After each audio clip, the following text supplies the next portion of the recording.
नमस्कार मित्रों, आपकी अपनी कोचिंग सुमन हिंदी क्लास में आपका हार्दिक स्वागत है, अभिनंदन है। तो बच्चों, यहाँ मैं बिहार पुलिस कांस्टेबल और झारखंड पुलिस कांस्टेबल हिंदी विषय की पूरी तैयारी आपको करवाऊंगी।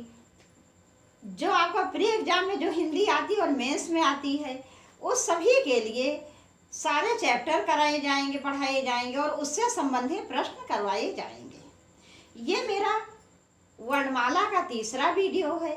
सबसे पहले वीडियो में आपने देखा था वर्णमाला किसे कहते हैं, वर्णमाला के भेद। दूसरे वीडियो में आपने स्वर और व्यंजन की परिभाषा, स्वर के भेद पढ़े थे। आज हम पढ़ेंगे व्यंजन के भेद। व्यंजन के भेद, व्यंजन के भेद।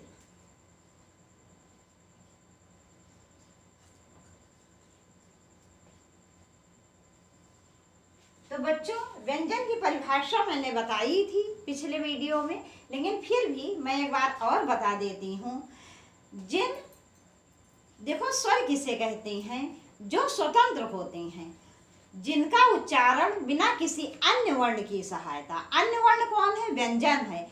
तो जो स्वतंत्र होते हैं, जिनके उच्चारण में किसी अन्य वर्ण अर्थात व्यंजन की सहायता की कोई आवश्यकता नहीं होती, उन्हें हम स्वर कहते हैं।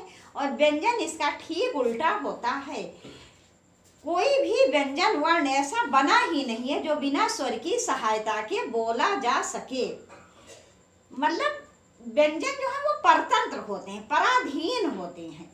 किसके परतंत्र होते हैं, किसके पराधीन होते हैं? स्वर के पराधीन होते हैं। कहने का अर्थ ये है कि जितने भी व्यंजन वर्ण हैं, उनमें सब में कोई ना कोई स्वर मिला रहता है। जैसे मात्राएं किसकी होती? मात्राएं केवल स्वरों की होती हैं। व्यंजन की कोई भी मात्रा नहीं होती है।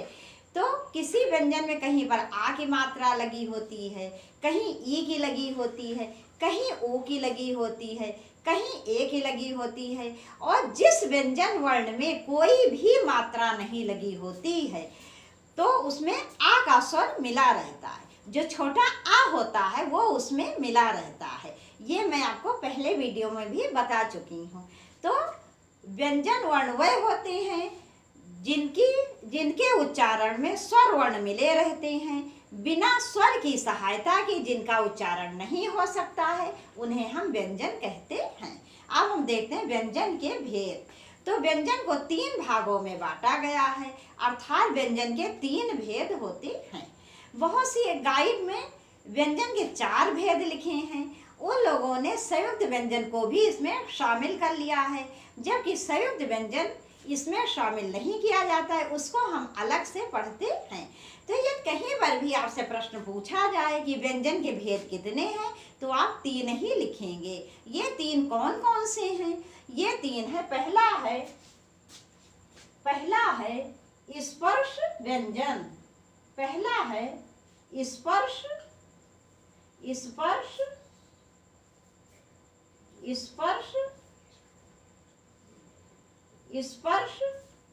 व्यंजन।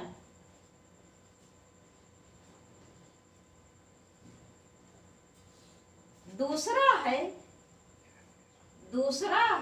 अंतस्थ व्यंजन।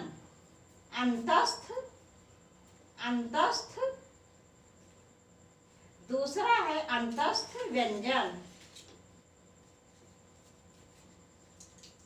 और तीसरा है ऊष्म व्यंजन। तीसरा है ऊष्म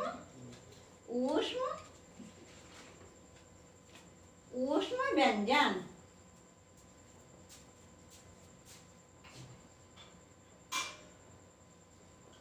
तो बच्चों, व्यंजन के 3 भेद हैं। पहला है स्पर्श व्यंजन, दूसरा है अंतस्थ व्यंजन और तीसरा है ऊष्म व्यंजन। अब स्पर्श व्यंजन किसे कहते हैं? स्पर्श माने क्या होता है? छूना। तो जब हम इनमें से किसी भी वर्ण का उच्चारण करते हैं, इनको 5 वर्गों में बांटा गया है और प्रत्येक वर्ग में 5-5 वर्ण होते हैं। तो इस प्रकार से इनकी संख्या होती है 25।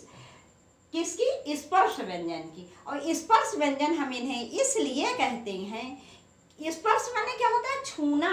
तो जब हम इनको बोलते हैं, जब हम इनका उच्चारण करते हैं, तो ये हमारे मुंह के किसी न किसी भाग को स्पर्श करते हैं, अर्थात छूते हैं। इनमें से कोई भी वर्ण ऐसा नहीं है जिसका हम उच्चारण करें और वो हमारे मुंह के किसी न किसी भाग को स्पर्श ना करे। तो इनके उच्चारण में ये हमारे मुंह के किसी न किसी भाग को स्पर्श करते हैं, अर्थात छूते हैं, इसीलिए हम इन्हें स्पर्श व्यंजन कहते हैं। इनके उपनाम भी हैं, तो देखते हैं हम इनके उपनाम क्या क्या हैं। उपनाम, इसका उपनाम है वर्गीय व्यंजन। पहला है वर्गीय व्यंजन, वर्गीय, पहला है वर्गीय व्यंजन, वर्गीय व्यंजन। और दूसरा है उदित व्यंजन, दूसरा है उदित, उदित व्यंजन।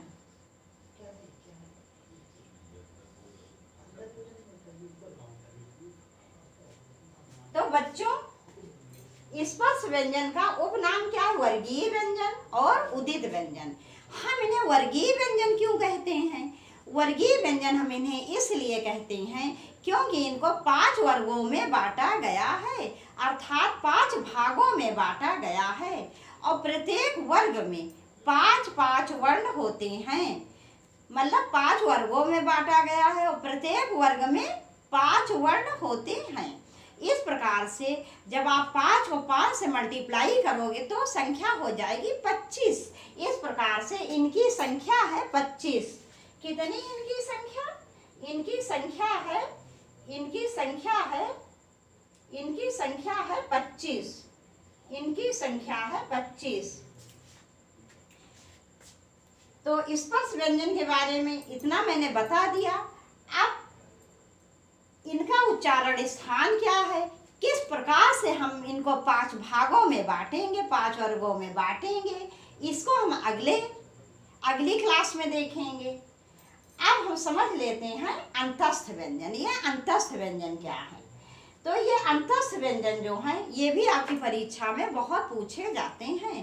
तो इनकी संख्या है 4। अंतस्थ व्यंजनों की संख्या कितनी है? 4। ये 4 कौन कौन से हैं? ये 4 है या, रा, ला, वा। क्या है? ये देखो बच्चों, ये है या,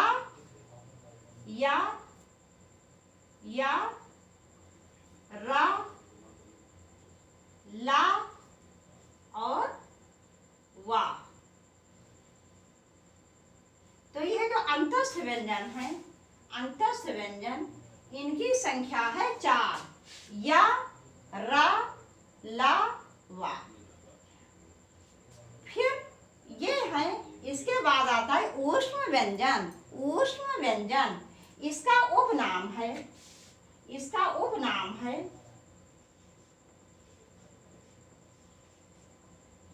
ऊष्म संघर्षी। ऊष्म संघर्षी, इसका उपनाम है ऊष्म संघर्षी।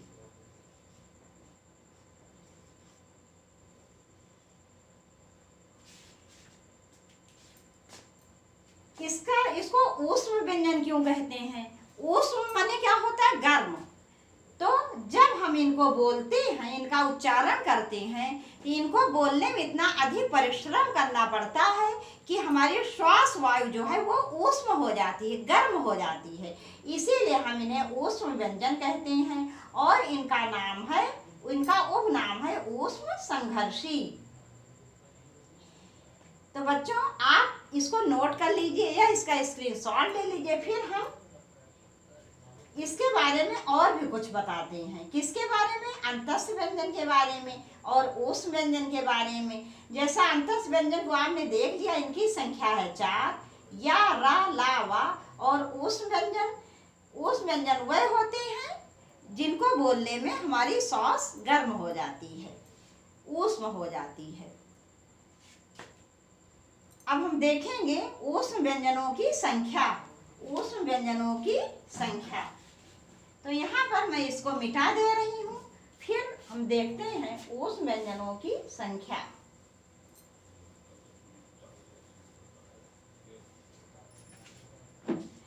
इनकी संख्या है, ऊष्म व्यंजन की संख्या है 4। क्या है? 4। कौन कौन सी? षा, षा, षा, सा, शा, शा, सा और हा। तो ऊष्म व्यंजनों की संख्या है 4। शा, शा, सा और हा। और तो इतना तो आपने देख लिया। स्पर्श व्यंजन किसे कहते हैं? वह व्यंजन जो हमारे मुंह के किसी न किसी भाग को स्पर्श करते हैं अर्थात छूते हैं, उन्हें हम स्पर्श व्यंजन कहते हैं। और इनका उपनाम है वर्गीय व्यंजन, क्योंकि इन्हें 5 वर्गों में बांटा गया है। और इनका एक और उपनाम है उदित व्यंजन। उदित व्यंजन हम इन्हें इसलिए कहते हैं कि सबसे पहले इन्हीं व्यंजनों का उदय हुआ। फिर अंतस्थ व्यंजन, दूसरा है अंतस्थ व्यंजन। अंतस्थ व्यंजनों की संख्या है 4। या, रा, ला, वा। ये प्रश्न आपकी परीक्षा में बहुत पूछा जाता है कि मतलब कोई भी प्रतियोगी परीक्षा हो, ये प्रश्न बहुत पूछे जाते हैं कि अंतस्थ व्यंजनों की संख्या। तो इनकी संख्या है 4। या, रा, ला, वा। फिर आता है ऊष्म व्यंजन, इनकी संख्या है 4। शा, शा, सा, हा। अब हम देख लेते हैं कि अंतस्थ व्यंजन में ये जो 4 वर्ण हैं, इनके बारे में और भी समझ लेते हैं। और फिर ऊष्म व्यंजनों के बारे में इनके उच्चारण स्थान वगैरह देख लेते हैं। तो मैं यहाँ पर इसको मिटा दे रही हूँ, फिर हम इसके बारे में देखेंगे अंतस्थ व्यंजन और ऊष्म व्यंजन के विषय में और भी कुछ जो आपकी परीक्षा में प्रश्न पूछे जाते हैं।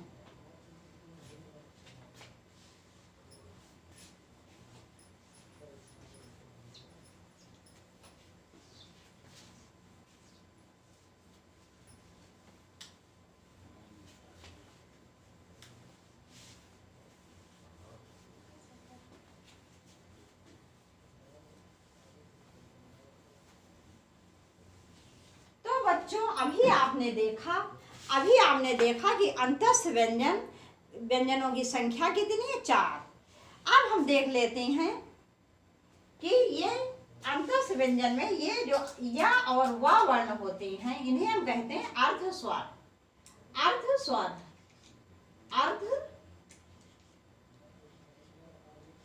अर्ध स्वर।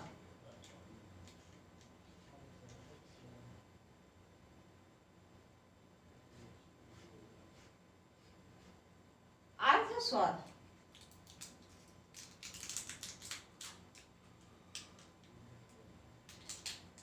इनको हम कहते हैं अर्ध स्वर। ये या और वा जो व्यंजन होते हैं, इन्हें हम कहते हैं अर्ध स्वर। अर्ध स्वर, अर्ध स्वर, अर्ध स्वर किसे कहते हैं? ये अर्ध स्वर हैं या और वा। अंतस्थ व्यंजन में जो 4 वर्ण होते हैं, या, रा, ला, वा, या, रा, ला, वा, तो अर्ध स्वर हम कहते हैं या और वा को। और उसके बाद ये रा को क्या कहते हैं? रा को कहते हैं लुंठित व्यंजन या लुंठित वर्ण। क्या कहते हैं रा को? लुंठित वर्ण या लुंठित व्यंजन। लुंठित, लुंठित, लुंठित व्यंजन, लुंठित व्यंजन या लुंठित वर्ण, ये किसे कहते हैं? ये हम कहते हैं रा को। ये रा जो है इसको हम कहते हैं लुंठित वर्ण या लुंठित व्यंजन।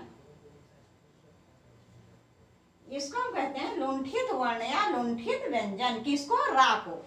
रा को हम लुंठित व्यंजन या लुंठित वर्ण इसलिए कहते हैं क्योंकि जब हम बोलते हैं रा, रा, आप भी बोल के देखना, रा। तो हमारी जीभ जो है वो, जीभ का जो अग्र भाग है, आगे का भाग है, पहले का भाग है, वो हल्का सा लुढ़क जाता है। क्या होता है? लुढ़क जाता है। तो उसी के लुढ़कने के कारण हम इसको लुंठित व्यंजन या लुंठित वर्ण कहते हैं। और रा को किस नाम से जानते हैं? प्रकंपित या प्रकंपन जात वर्ण। प्रकंपित, प्रकंपित, प्रकंपित, प्रकंपित या कंपन जात, कंपन जात, प्रकंपित या कंपन जात, प्रकंपित या कंपन जात वर्ण। वर्ण या व्यंजन क्या है? ये भी है रा, रा। तो प्रकंपित या कंपन जात वर्ण भी कहते हैं किसको? रा को। प्रकंपित या कंपन जात हम इसलिए कहते हैं रा को कि आप जैसे बोलेंगे रा रा रा, तो हमारी जीभ में कंपन होगा, हमारी जीभ कांपेगी। जब तक हमारी जीभ में कंपन नहीं होगा तब तक हम रा का उच्चारण नहीं कर सकते हैं। इसीलिए हम रा को प्रकंपित या कंपन जात वर्ण कहते हैं। तो इस तरह से ये अंतस्थ व्यंजन में 4 वर्ण आते हैं, या, रा, ला, वा। तो इसमें से अर्धस्वर कहते हैं हम या और वा को, और लुंठित व्यंजन क्या है? रा है। और प्रकंपित या कंपन जात वर्ण भी कहते हैं रा को। तो इसको आप नोट कर लीजिए। फिर हम उस व्यंजन के में जो 4 वर्ण आते हैं उनका उच्चारण स्थान देखते हैं। देखो बेटा, एक मनोवैज्ञानिक नियम है, हम जिस चीज को जितना अधिक लिखते हैं वो हमें अधिक समझ में आती है और याद भी अधिक होती है। वैसे ये हिंदी व्याकरण जो है ये तो याद इसे कम करना, हमें समझना अधिक है। तो इसको मैं मिटा दे रही हूँ। अब हम देखेंगे उस व्यंजन में जो वर्ण है श, श, सा, हा, इनके उच्चारण स्थान।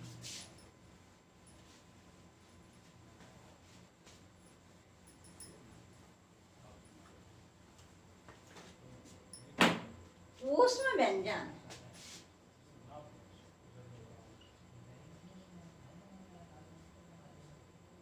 ऊष्म व्यंजन,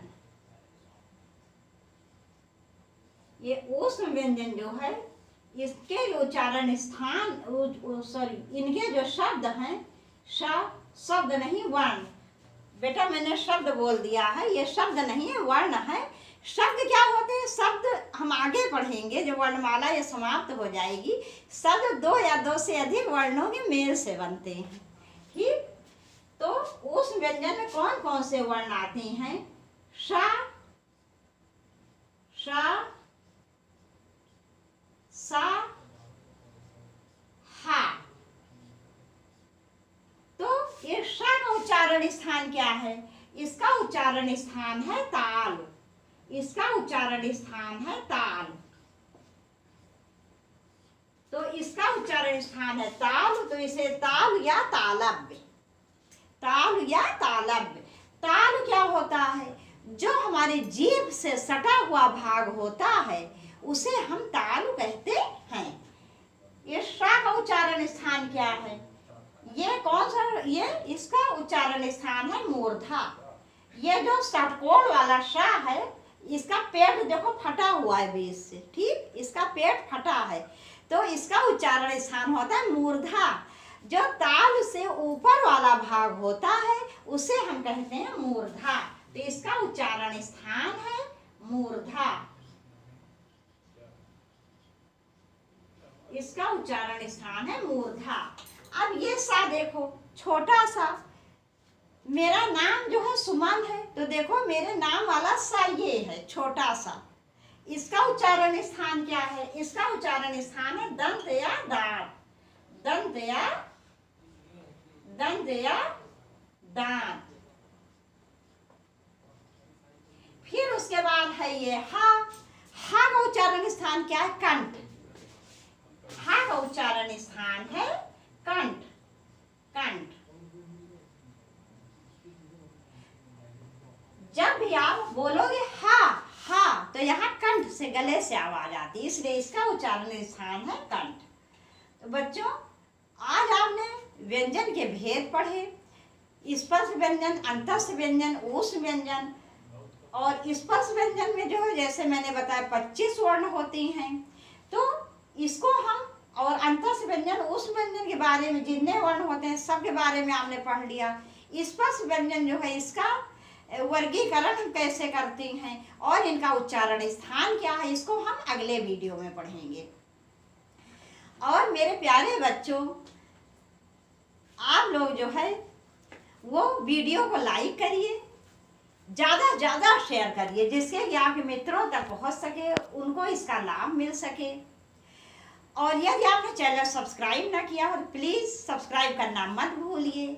आपसे जल्दी ही मिलेंगे स्पर्श व्यंजन, जिसमें हम बताएंगे स्पर्श व्यंजन को उच्चारण स्थान क्या और किस प्रकार से इसको 5 वर्गों में बांटा गया है। तब तक के लिए नमस्कार।